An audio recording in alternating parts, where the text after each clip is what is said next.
AI. I'm your host, Govt. I'm CEO and co-founder of SuperPro AI. I'm back today evening with another amazing SuperPro. Yeah, and today, as always, we'll have him on the fireside chat. So he'll start with his introduction and then his journey, and then we'll take some interesting questions. We'll find out who he is, what he's doing, how he's changing the world around him, really. And with that, oh, of course, I forgot to tell you. Yes, wherever you are watching this, please feel free to tune in with your questions. You can put in the questions. So this time we are going to be live not just on SuperPro but on LinkedIn, Facebook, and YouTube as well. So feel free to put in the comments there, or if you are watching it on SuperPro itself, yes, feel free to put the questions here. We will take these questions towards the end of the session. Yeah. So without further ado, I present you our amazing SuperPro, Arka Mukhopadhyay. Arko, over to you. Thanks, Gaurav. Great to be here in this virtual fireside chat. So, quick note about myself. I wear several hats actually, and I'm always juggling them. I'm a performing artist, and that's what I've been for the longest time, last 18 years or so. So I am a theatre actor. I direct.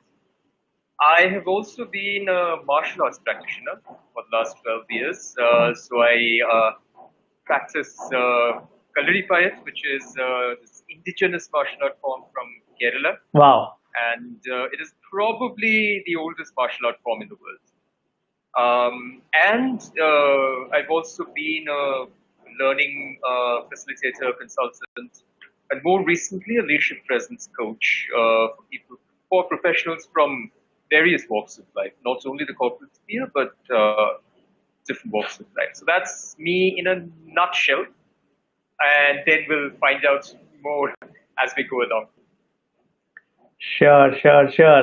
I think now I can already say that, yeah, you are the first super pro that we are hosting who is a martial artist, really.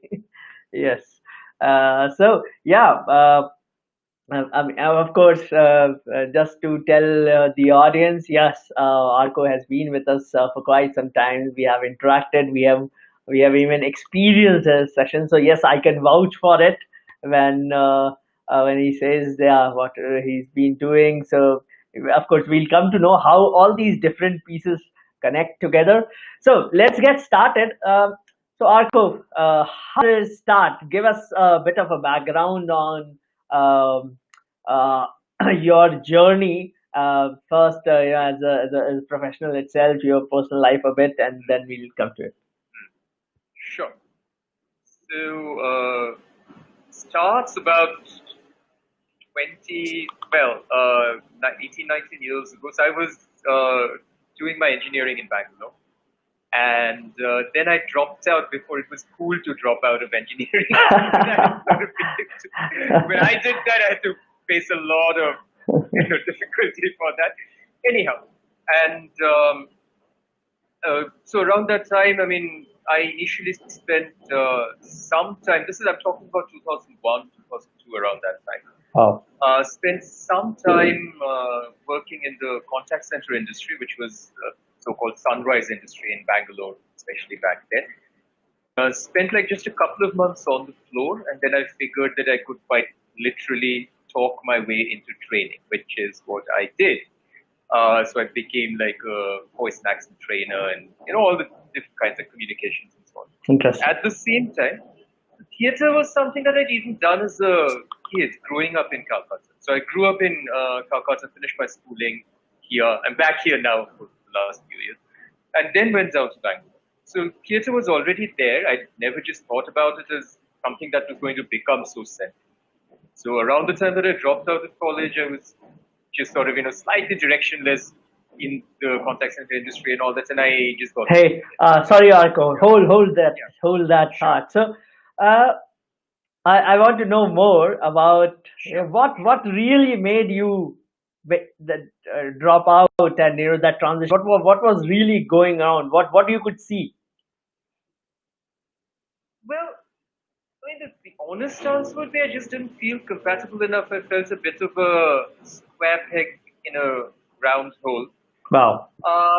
Because it's the way of teaching more than anything else. And I'm not blaming the teachers. It's the way the system itself was structured. I was somebody, for example, who was, and I would say still is, a bit too brain. And I'm not only into the sciences, I'm not only into the arts. I could appreciate both, but once I was in engineering, there was no way to express the right brain half of me. I mean, the creative, intuitive, instinctive part. And forget all that. The way engineering was taught, at least back then, it was just mugging things up by rote and just kind of regurgitating True. into the exam papers. It felt very stupid, honestly. And after slugging it out for 3 years, 6 semesters. So I faced a lot of flack at that time for like dropping out just when there were 2 semesters to go. But whatever, I felt I was wasting my life, my time. And I just lost motivation. I felt like I could do better things. So yeah, that's what made me drop out. So then I had to do something with my time, and obviously, family will never be dropped out. So now what? So how was the reaction of the family? How did you cope up with it? I'm sure family would have a certain reaction. Your friends, peers, everybody around you would have that reaction. How did you cope up with it?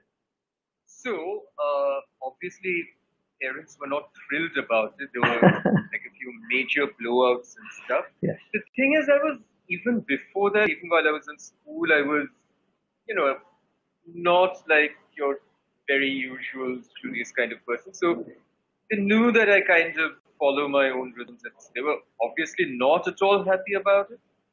But I mean, sometimes I jokingly say that they'd given up on me. The fact is that they also sort of came to terms about it. I mean, I said I'll fend for myself, I'll take care of myself.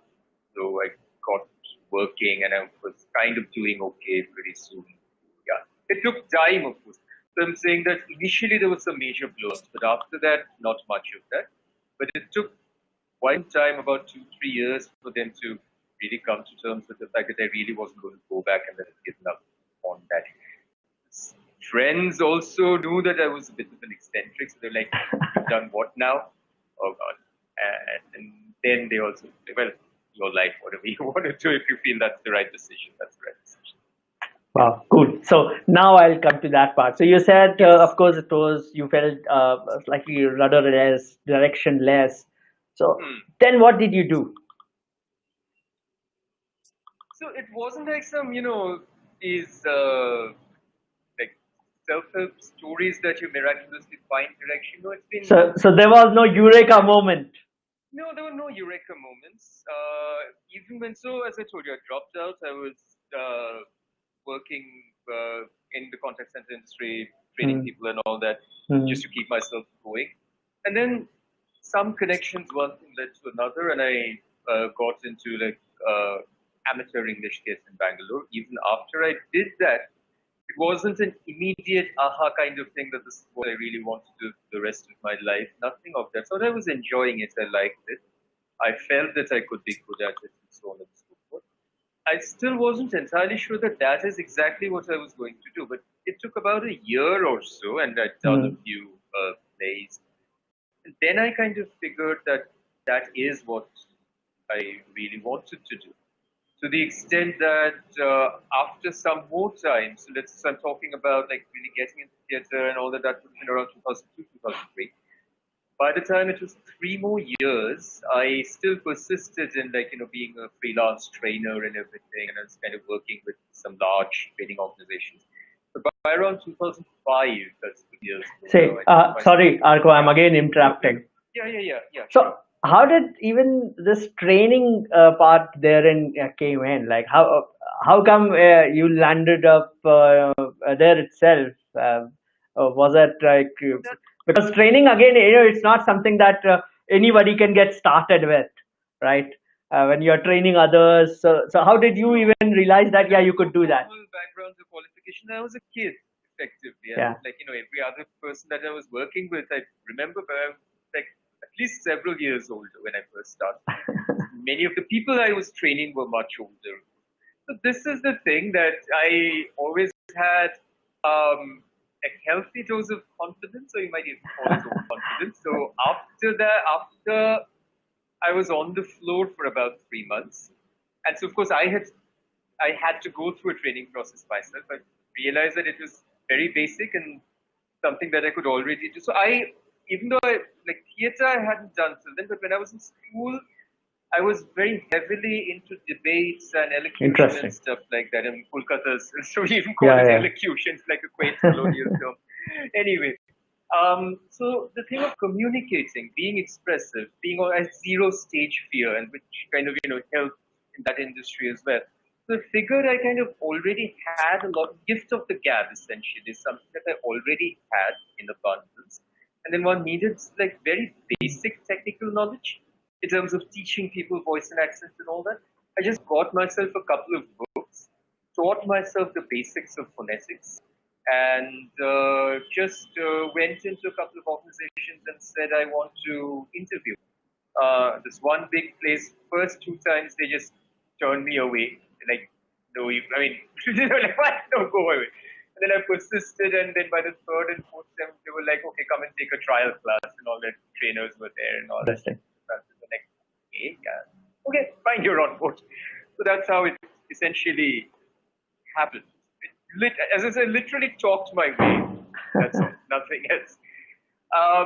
Okay, so going forward a couple of years, then by about 2005 or something, I was actually getting bored with that. Bored in the sense that beyond the point, it was kind of, very mind-numbing and soul-destroying, the hours, the nature of the work, even as a trainer.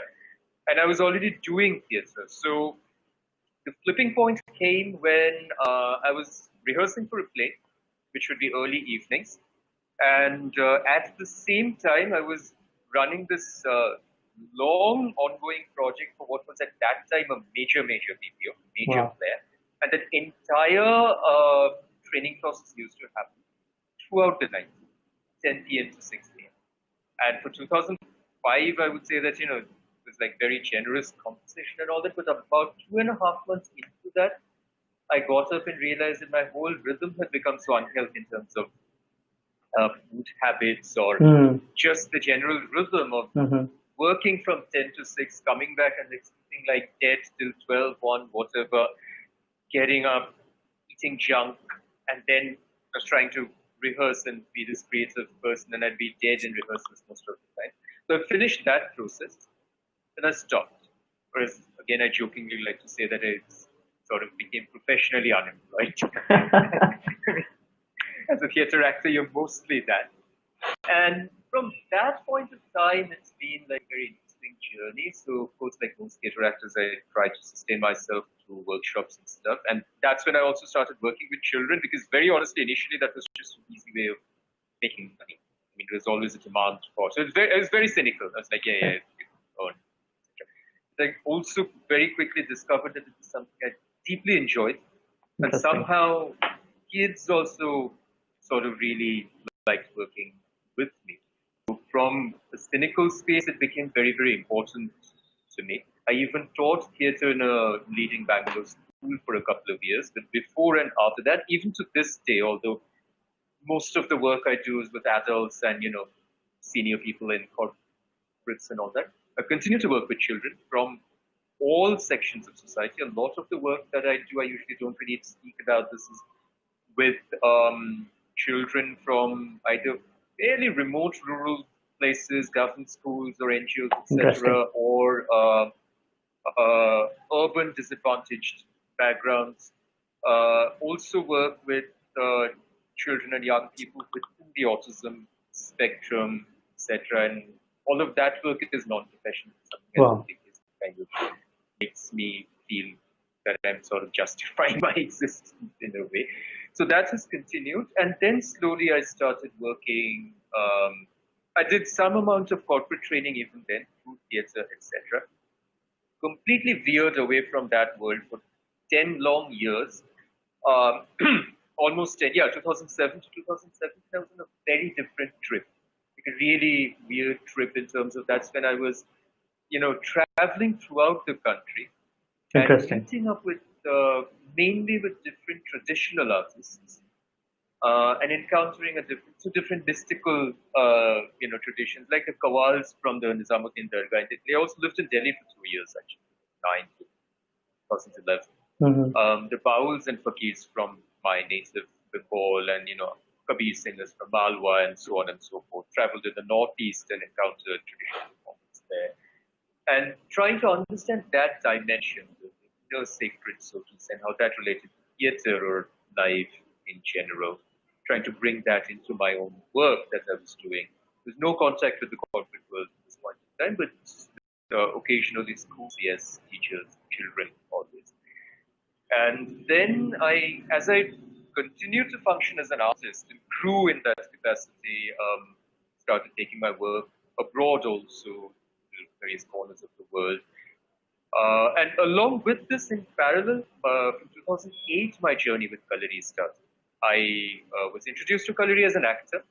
Actors and dancers, we often go and learn different physical forms to kind of augment our a main training as actors. But the first time I performed, it was like meeting a person. Sometimes you meet a person and you feel that you've known this person forever. So it was a bit of love at first sight kind of a thing with Kalari. I literally felt like, that it was there in my body even before and I didn't know it. So these things sort of grew very organically.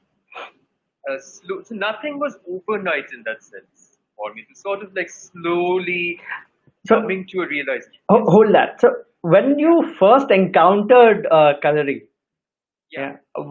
what came in your mind, and then what really prompted you? So you said that you felt it, you're meeting a person, but then what really prompted that you thought, okay, this is something which, yes, I need to learn, and then I need to take forward. Yeah. So this meeting a person thing, of course, is in hindsight. Like I look back and I jokingly say that now. What I remember is what I felt at that time was this huge sense of connection. At that time, I wouldn't have used these words like purpose and all that, which are very common these days. But looking back, it was something like that.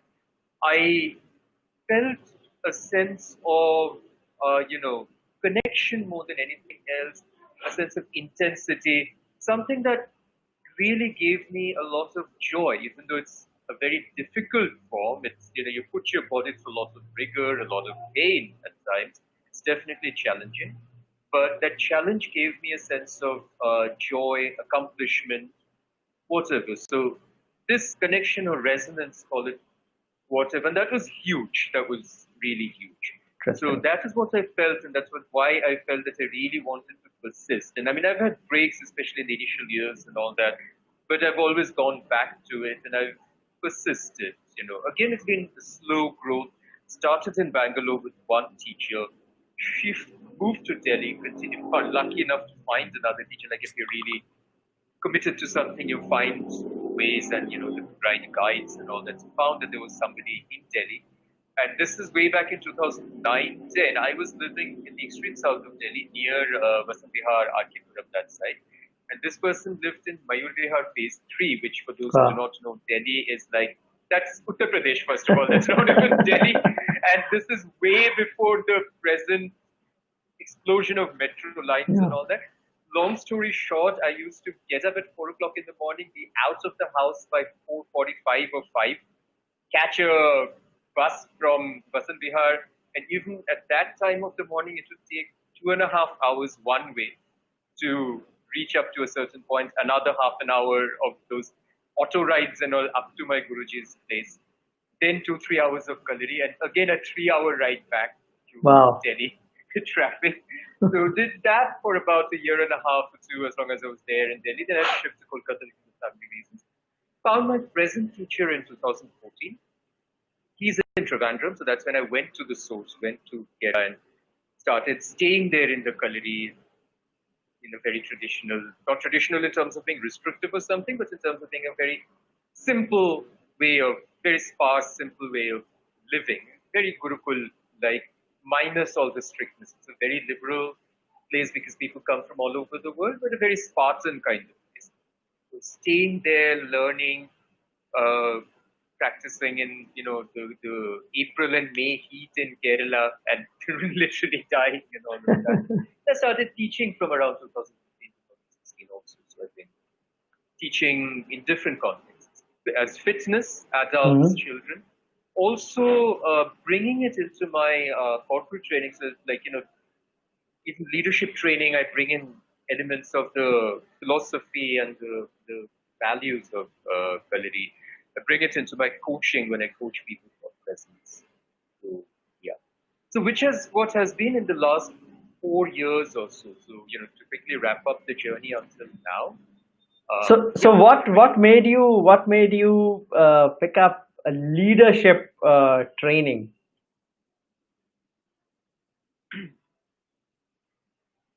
Again, there isn't a single what to it. It sounds a little repetitive, but lots of things in my life is about seemingly disparate things over time, very slowly falling into place and suddenly a pattern emerging. Initially, I was not aware of the process, but over time, I've come to recognize and be more aware of that process. And I realized that that is what art is also, because it's a Interesting. little bit later, maybe. So here also, as I said, I was completely away from the corporate world. I was like, okay, I want nothing to do with that world and all of that. I was in this very sort of activist kind of phase of my life also. And then certain changes in my personal life as well. And then from 2017 onwards, I wanted to come back because let's face it, that there is a lot that is wrong with the corporate world in terms of the way people are treated as just resource and all of that. That was True. something that made me go away in the Yeah. first place. But then, after so many years of journeying through such beautiful forms and gaining a little bit of knowledge, I felt that I could go back and again work with people, but in a very different way from the kind of training that I was doing earlier as like somebody in my mid 20s and all of that. That was very old fashioned classroom, very restrictive kind of training, and that's what made me leave. Here I felt that I could bring in all this all this journey and all this embodied learning from the arts, whether it's theater or martial arts or yoga or whatever, and the principles of those, and that those could really help people within organizations and also as Wow. individuals, and that people really needed that. So it really was, I mean, it sounds a little made up when you say it, but it really was the fact that I felt that I could serve people in a certain way. And I mean, professionally, obviously, that's fine, but I felt that, it could be of meaning and value to people, and that it could be a very different and enriching way of learning also what I could bring in. So different kinds. So that's a broad answer. And leadership, so it's a very subtle difference, but I don't quite do what's called leadership training or coaching as such, which is more about strategy and skills and all that. I have kind of chosen to focus on leadership presence, in fact, leadership and personal presence, as I Wow. call it, because it is not just about leadership in terms of a role assigned to you, because we do not gain a certain quality of presence because we give ourselves or somebody gives ourselves a 3-word acronym. You did not gain whatever quality of presence you have because you suddenly became a CEO. Rather, the, the human quality of presence that we have decides whether we will become leaders in our respective paths and in our lives at the end of the day. So we are leaders in our lives, in our communities, in whatever profession. A lot of people like me are independent professionals, so there's no question of role-based or situational leadership. But we are leaders if we live in a certain way, adhere to certain values, a certain code of ethics, work with other people in a certain present a certain quality of energy to others, affect them in a certain way. That's what makes us leaders. And at a certain point of time, when I had spent what I felt were enough number of years in theatre, in arts in general, which again would have been about 4 years ago. So by the time it had already been over, almost 15 years or so. I felt that again the arts are like they're a deep fount of wisdom.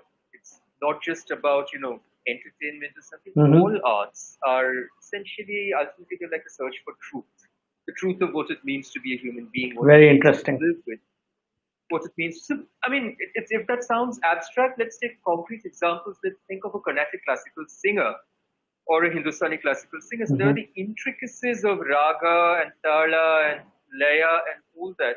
But through all of that, what she or he is doing is a kind of deep inner search for truth, which is very, and especially Indian forms, of course, it becomes a very mystical spiritual journey. Think of any great singer and M.S. Subbulakshmi or a Bhimsen Joshiji, and that is what it is. Like their art became their own human journey. Same with the painter like M.F. Hussain or any artist actually. And a common misconception about the theatre, especially, is that it's about pretending and that we sort of role play. And so, even when theatre is mostly used in the corporate world, it's in form of role play based training. And that's true. It's not that it's not true. It is, of course, that. It's about childlike play in the truest sense. It's what children do when they imagine fairy tales in their own head, and that's the source of human creativity. The deepest and most ancient source of human creativity. It's how we started telling stories to each other back when we still lived in caves. Yeah. Around the fire at night just to give ourselves courage because there were terrors out there in the dark. True. Yeah. That's how we became human beings, by telling stories to each other. That's profound and that's powerful. Interesting. But that's not the whole truth. What it also is that through those masks we become different characters or whatever. What I'm really trying to do is touch different parts of myself. Because nothing is outside of me. Nothing is outside of each individual human being. We contain light and we contain darkness. So any character that I'm playing, whether it's a hero, whether it's a villain, it could be Ravana, Macbeth, Hamlet, anybody, Shivaji. What I'm essentially doing is not pretending. I'm accessing some deep inner part of me and touching and then expressing that part. Because essentially, it's very common in psychology. It's what the great psychologist Jung, he calls it the archetypes, the inner archetypes we have, and the universal unconscious. So the collective unconscious of humanity. He also calls it it, idea, the it space. My approach to theatre is essentially that it's not putting on a mask, but it's kind of unmasking. So when I go up on stage, when any performer goes up on stage, day in and day out, and night after night, what we're doing is not pretending. What we're doing is kind of unmasking ourselves. We're being metaphorically naked, so to say, like being vulnerable, transparent. And in what we enact on stage, the audience feels a sense of catharsis. They can connect with it and feel that they have gone through the same journey and experience some truth within them. So just like when you sit and listen to a great singer singing, you feel somewhere touched deep inside, and you feel human. You feel that connect. And for me, leadership is essentially that. Leadership is, often defined in the corporate world in terms of a lot of variables of social power and hierarchy. And I'm not saying that's not valid. I acknowledge that, but I don't take that route. That is its own. That is in its own place. Comes from the Harvard Business School of Thought and all that. For me, as I said, the presence. I mean, the leadership comes from the presence, not the other way around. Which means that as a leader, what kind of energy are you bringing to those who work with you, to those who are around you? How do you make them feel? I mean, there's that very common quote. We've all seen it on social media that people will forget what you said, what you did, but they will remember how you made them feel. That's true. Supposedly, credited to Maya Angelou. I don't know if she actually said it, but it's a beautiful quote. So, how we make other people feel, in turn, decides how they perceive us. This is a very important truth that as a leader, how you think of yourself does not matter at all. It is about the other people, and this is the work we do as actors. We always learn to be aware of this space, but focus on that space ultimately. So even when we are Interesting. having this conversation, it's not just me going off on a tangent. I might have a lot to share, but if I get very technical about theater right now, for example, or get very technical about neuropsychology or whatever, that won't make any sense at all. It's about how I create meaning for you and are you finding engagement? And all the people who are here passively, how one creates meaning for them. So on stage, we consciously bring in a sense of compassion, a sense of kindness, regardless of what I'm playing. I could be playing a villain, but as the performer, and we're all performers, this is a key word. This is where my twin parts of being an artist and being a martial artist, they come together because in both cases we are performing quite literally. We are performers, we are warriors. So that's the other archetype that I work with. What is a martial artist? A martial artist is a warrior. But we're all warriors. We're on our own journey. And being a warrior does not mean violence and dominance and aggression. It means truth, loyalty, compassion, these things.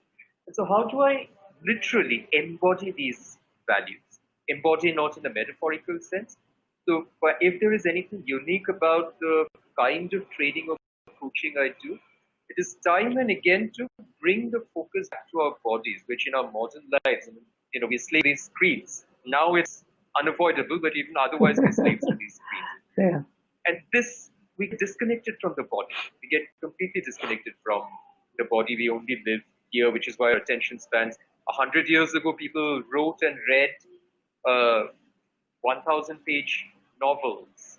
That was like the soap opera. Charles Dickens was like the soap opera of the 1890s.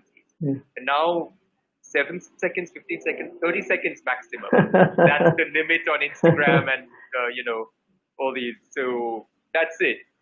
So how do we bring our attention back to this? How do I bring an embodied presence into my life and my work? And that makes me a leader. So that's what made me, it's a very long answer, but that's what made me believe that I could bring in a sense of meaning and value to this idea of leadership. And perhaps in very small ways, change the way we look at leadership from a dominance and hierarchy based model to a compassion and collaboration and cooperation based model. I'm a theatre director myself.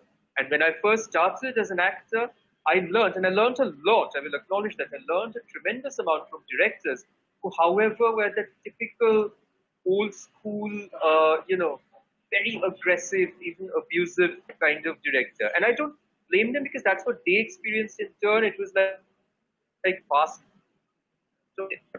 And they taught me a lot. I will always acknowledge that. But that way of being treated like beep, beep, beep, that didn't work for me. When I first started directing, I started replicating that. I now realize because we just carry forward what has been given to us. I would scream and shout and try to enforce my authority on the actors, and people walked out. I was very young myself, so trying to work with people who were like my age, and sometimes people walked out.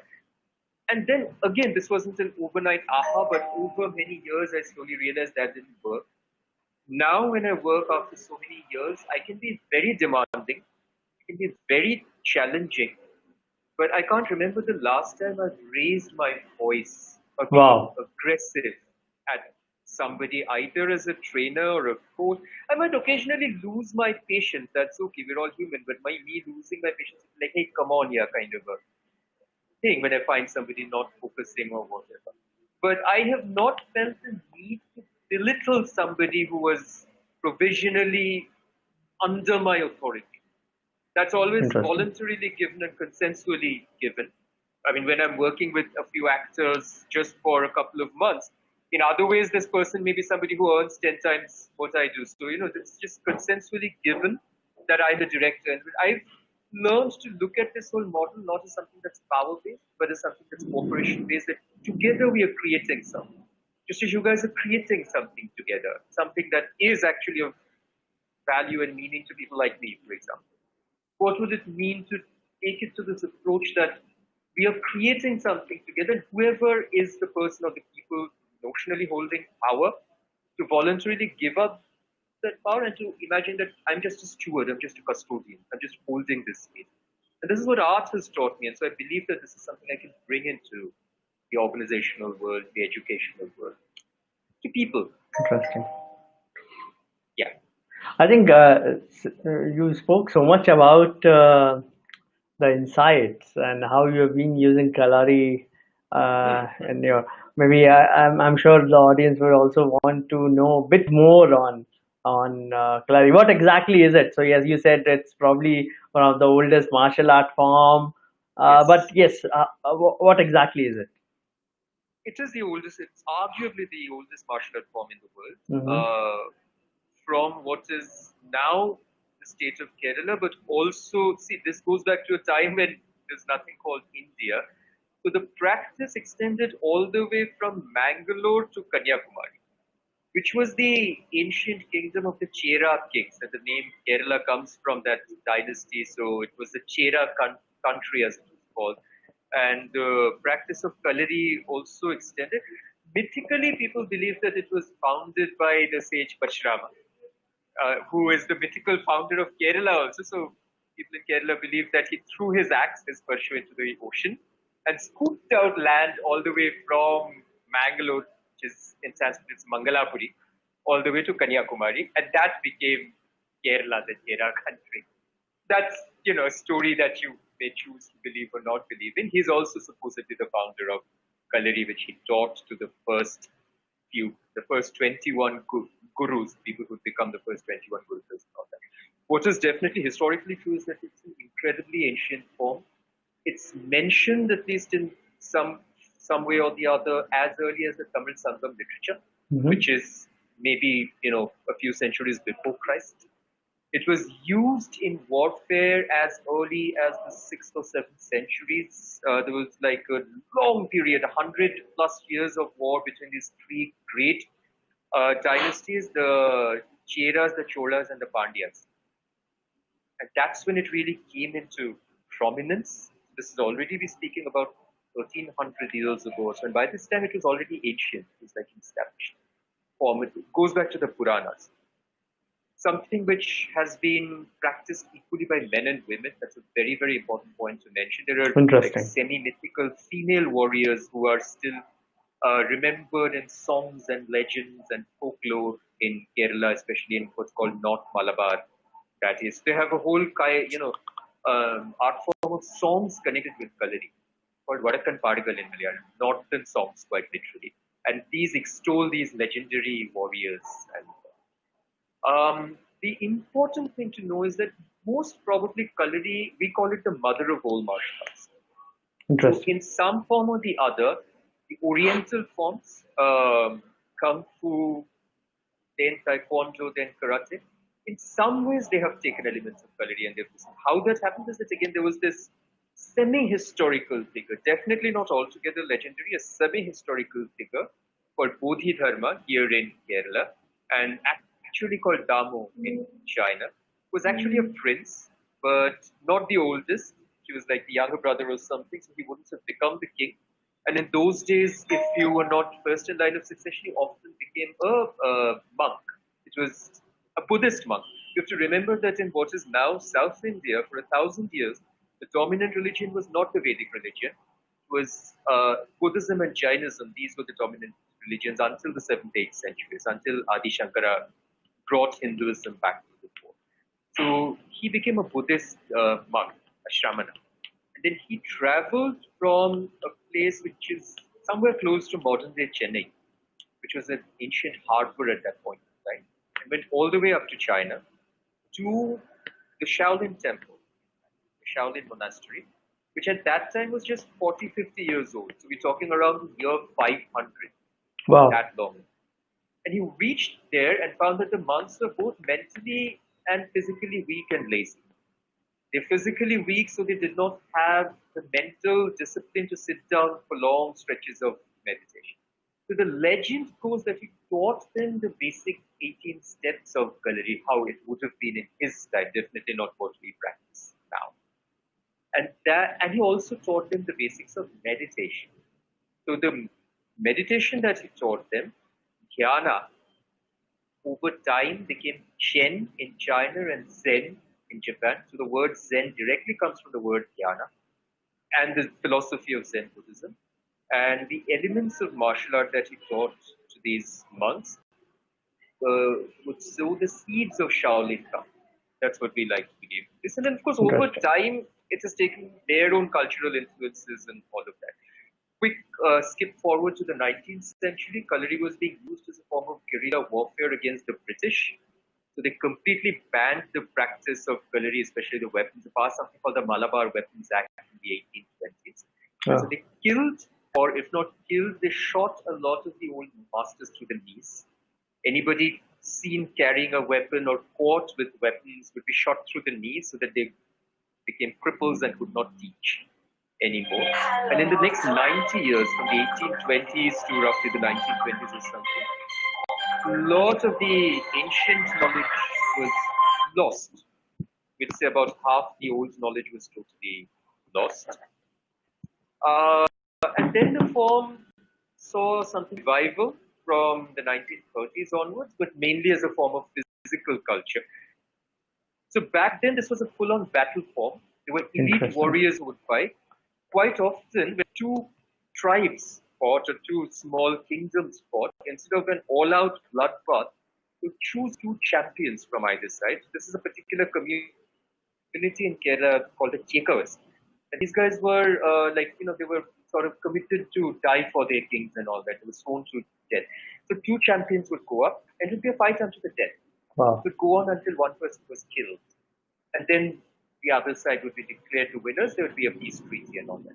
So, of course, nobody uses it in that way anymore. It has become a form of, I would say, physical, mental, and spiritual well-being. It's also used in dance, choreography, and all of that. And I would say the sad thing is that hardly anybody, like you go anywhere in India and people know some form of karate or these days taekwondo, mixed martial arts, and BJJ and all that, capoeira, which is all great. They're all great. Nothing wrong with it. But this is our own heritage. This is the mother of them all. And go out of Kerala, then people have still heard the name, but many have never even seen it. Yes. Come to North India and people can't even pronounce it. And that's a bit of a shame. I'm very sort of blunt in saying that that's a bit of a shame because, like, seriously, I mean, if we can pronounce Taekwondo and Goju Ryu and stuff like that, then I'm sure we can pronounce Kalaripayattu and do more than pronounce. It's something that we really more people should know more about. Very interesting. So, which element of these, so in your leadership sessions, what elements do you typically pick up or you see or you use from Kalaripayattu? It depends on the nature of the session. I do use the physical elements also. Of course, it's easier to do if it's a kind of a retreat, an outbound program, etc. If it's a sort of on-site session, a classroom session, then it's more difficult. People are not properly dressed and all that. But what I really work with is what I have been calling and developing as a warrior mindset. What that means is that I ask people that, what do you think are the values, the qualities, and the attributes of a warrior, and who are the sorts of people that you think of as a warrior? And of course, the initial answers that come are all again about violence, about aggression, about dominance, and so on and so forth. And okay, that is there, but that's the outermost part. The thing is not just Kalari, but any martial art, any old martial art, as opposed to things like Krav Maga or mixed martial arts. These are modern creations, and they're just created as destructive forms to cause harm, to hurt people, etc. You look at any ancient martial arts, they're all very spiritually grounded forms of practice. Whether it is a kung fu, a tai chi, a karate, they're always connected with the corresponding spiritual practice of that culture. Whether it is Buddhism and then Taoism in China, Shintoism in Japan. Similarly, Kalari also has deep philosophical roots in especially tantric practice, not just like upper caste Hinduism, but tantrika practice, Buddhism, and so on and so forth. And so martial arts are not just about the kicks and the punches and the spectacular acrobatics. It is a journey towards self-mastery through the body and breadth. So all martial arts are ultimately about training the mind for endurance, for resilience, and so on and so forth. So all these, cheesy Chinese martial arts films we've all watched, well, they're cheesy, but there is an element of truth that, like, by subjecting the body to a lot of difficulty, challenge, pain, hardship, what we're really toughening are our mental muscles. And so that is the element that I bring in. So after I get the initial answers, for example, also all martial arts are ultimately about transcending violence. We go through fighting and weapons, but it's about going to a place of transcending violence. Oh, I mean, the home of Kung Fu, the Shaolin, it's a monastery, so these are all warrior monks. We have to remember, right? So then I asked people if they would think of people like, say, the Buddha or Jesus Christ or Gandhi as warriors. And then that's when people sort of pause and begin to question, oh, okay, wait, so what does it really mean? And then we start unpacking what are the values of a warrior, what are the qualities of a warrior. I share certain stories and anecdotes from Kalari. For example, all the teachers that I've learned from, and this is general in Kalari, they always tell you that you're never going to use this form in life. You're learning this very difficult and very lethal, let me say that. For a lot of people nowadays think that Kalari is like connected with dance, or it's a form of martial dance. Nothing of this sort. Very, very lethal. Extremely deadly, what we still learn and practice. I've always been told that you will never apply this on anybody else unless that is to protect, like if I'm walking down the street and I see, for example, a woman being harassed or something, I want to step in. But even there, I'm not immediately going to hit the person or something. I'm just going to put myself between the two people and, try to shield or whatever. You never attack unless, like, in an extreme situation. I've also been told that in any confrontation, even when you're clearly in the right and the other person is clearly in the wrong, you kind of just say, okay, boss, you're right, and you move from there. This is literally how one of my teachers said it. Like, okay, I mean, even if you're saying just stupid, silly things, okay, boss, you're right.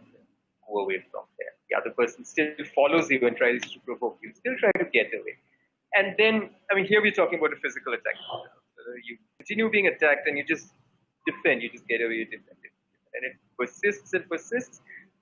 There's no other option, and maybe your life is in danger or something, that's when you hit back. Interesting. Hit back, you hit back. There's no pulling punches. So it is also about self-restraint, it's about humility, it's about a lot of things. So what happens is that we may do very little bit of the physical practice. But just because I'm not trying to teach people to be Kalari practitioners in just a couple of hours, I mean, I've been doing it for 12 years and I still feel I'm a beginner. It is about giving people a taste of that and teasing things out of it in such a way that they get a sense of the values. And then the important thing here is then we get into a discussion about what it means to be warriors of peace and compassion in our own lives. Whether we are leaders in terms of what our role is and how much money we make, or we are not, it does not matter. We are a leader, as I said, if we live a certain kind of life.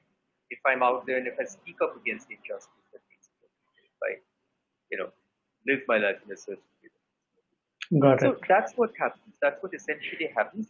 The one-on-one coaching is a related but slightly different thing, because here also it is about exploring what is it that is blocking me from fully expressing myself, from being my optimal self. So when we say presence, people usually think that it is mostly about public speaking and stage presence. That's the most visible part of it, and it's one important part of it. And as an actor, obviously, I feel that, yes, I am ideally equipped to do that. But again, it is not all of it. It's just a subset of a much larger area of presence. Interesting. So I've worked with somebody who's like a very senior professional and had gone through certain setbacks and had lost the confidence just to even, show up in the Wow. interviews, for example. A very senior professional. And again, there it was about refinding the intention and the focus. So we worked through a combination of body and voice exercises from theater and very basic things from Kalari in a gentle form. I have worked with somebody else who again runs his own company and felt that he was kind of losing focus. The focus that he had a few years ago, and he was just losing that because of certain personal things that he had experienced. And again, it was about questioning how do I refine the intensity of a warrior inside it. So these are also being a warrior also means that being completely focused, having this one point focus, Interesting. ekagrata in what I do. Yeah. I've worked with somebody else who had been told that she's not a great listener and kind of was making other people feel a little judged. And so again, it was about how, as a warrior, I believe in what I believe. As somebody who's also very idealistic, and that is what was coming in the way. But also, how do I make space for other people with their own frailties and imperfections, and push my beliefs in the sense, like really the values and the ideas that I believe in, but at the same time be gentle on others. So you see, it plays out in a much broader way than just teaching people how to make better pitches. And I mean, I'm always happy to do that, but it's bigger than that. Wow. Cool. So you have been doing all of this, and now that you are on Super Pro, what is it that people can reach out to you for on Super Pro? So I call myself a presence and well-being coach, and that is what I would like to offer through SuperPro. The well-being part of it is physical, mental, and emotional. So I teach people fitness online, Mm-hmm. and I teach through Kalari. So primarily it is Kalari and other forms of movement, but then the mindset aspect, the emotional aspect is always a So is there a restriction on like maybe age group that I should be in if I want to go for it, or any kind of a background?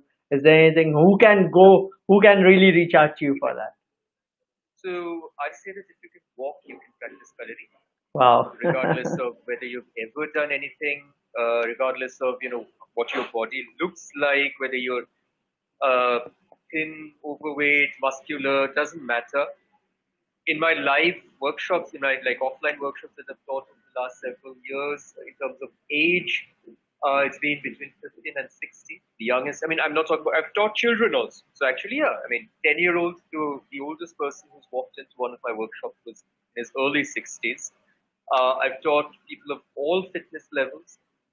Color is something that gives you fitness. It's like this incredible transformational journey. So you don't need to be super fit to come into it. I'm even trying to, adapt it in certain ways for people who can't stand a walk. So at least the upper body part of Wow. what we do.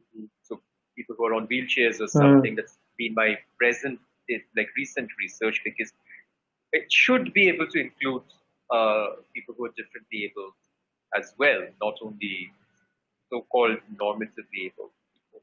No, So that's that's one part amazing. of the argument. The no age restrictions. I mean, the only restriction I make is between children and adults. That's the different thing. And no ability. I mean, fitness level restrictions also. So that is one offering that I will very soon be putting out. And I like working with people one-on-one, especially through this online medium. I think that's better. And the other is the kind of coaching that we've just been talking about. So somebody from startup world wants to become better at pitching or at speaking in general, town halls, firesides, and whatnot, or keynotes. Great, especially as somebody who's a leader in a position of leadership. Very happy to do that. Somebody from a bigger organization or an independent professional could be. I mean, we all need to go and show up and speak for ourselves. Yes. Yes. A designer, a doctor, a lawyer, a fitness professional, even it doesn't matter. We all need to kind of advocate and speak up for ourselves. So that's a large component of what I do. Helping people to be better at communicating and expressing. I honestly find the term public speaking a little restrictive and misleading, which is why I don't use it. And there's also a lot of formulaic, like, become a great public speaker kind of thing. And I try to stay a little away from that because that's not how it works. My 18 years of experience tell me that that's not how it works. I bring more of a mindful approach to public speaking, as I like to call it, more of an inside out approach. So somebody wants to work on a specific speech, great. A better communicator or expresser in general, great. But beyond that, as I was sharing these cases that I've worked on, that it's the larger aspect of presence that one wants to work on. And of course, yes, it helps when there is a certain very specific intention that either it's a challenge that I'm facing that I want to work on, or it may not be a challenge. I just want to sharpen or enhance or become better. Become better. Something. Yeah. Become better, find my optimal presence, my best self, as we say. So that is the work that I try to do. That life is, after all, a theatre stage in a way, in our professional and personal lives. Definitely. And we are, there's that Shakespeare poem that everybody knows that, all the world's a stage and all men and women are players. If that is so, then how do we become the best performers that we can be in this universal Yes. theatre? So in that way, it's quite broad, the kind of things that I generally don't do relationship coaching. I don't do financial coaching. Of course, I'm not a counselor. So for those things, I sort of in turn help people find the right person because I know fellow professionals can help them with that. But within a certain range, I work on a whole spectrum of areas. Interesting. Wow. That's really really amazing. And yeah, I see. Okay, we have already reached the time. It's already 8 p.m. Yes. Again, really didn't realize how fast it went. Really, I'm sure in your sessions it will be very difficult to keep track of the time because while you're Yeah, that speaking, happens. yeah, it's really very interesting.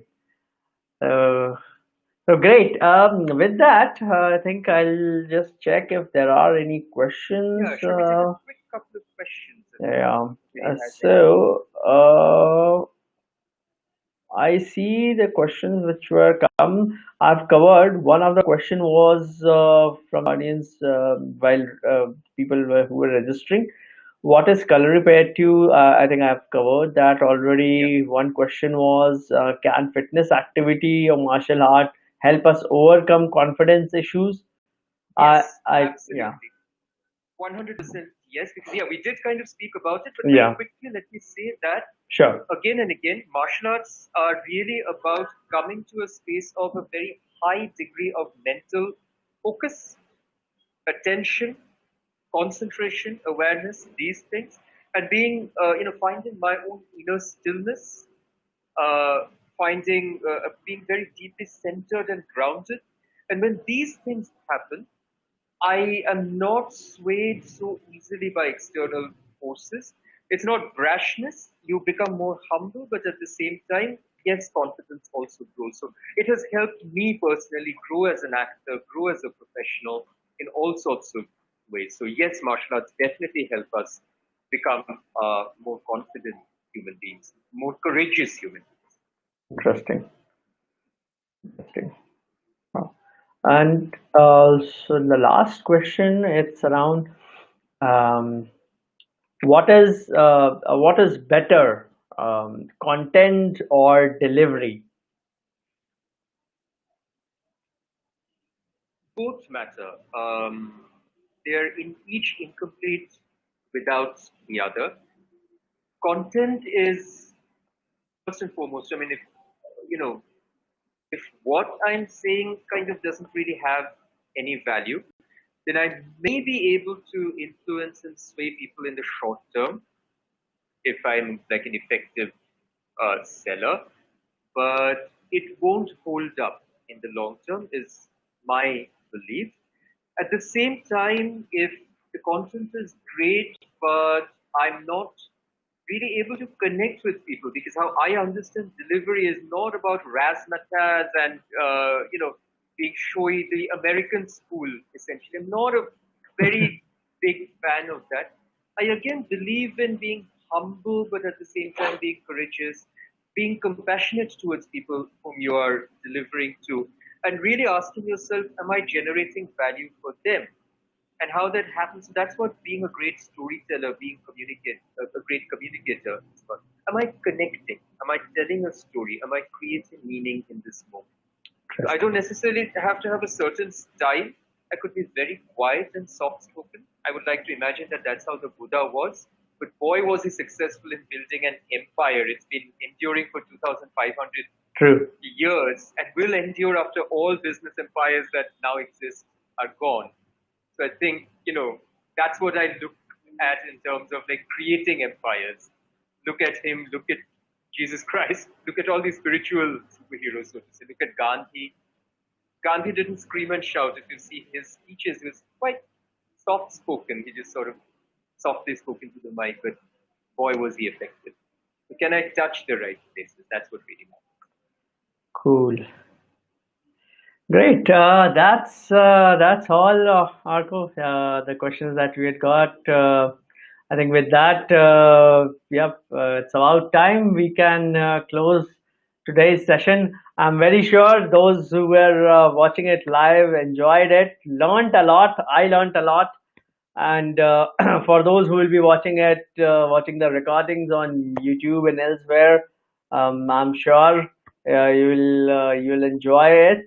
And yes, as I mentioned earlier, Arco is available on SuperPro. His SuperPro page link will be shared in the comments and will be shared in the description of the videos as well when it's posted on YouTube and everywhere. So yes, you can find it, and I strongly recommend that. Yes, if you are looking to get there, or as Arko said, leadership presence. If you're really looking to be a leader or being an effective leader, that's a session which you must try it out. And second is, of course, if you ever get a chance to engage with him deeper, you will get to learn a lot more around well-being, Kalari, and meditation. So please feel free, try it out, his Super Pro page. And with that, thanks a lot, Arko, for joining us. I really enjoyed, and have a great rest of the week. Have a great weekend. Thank you. You too.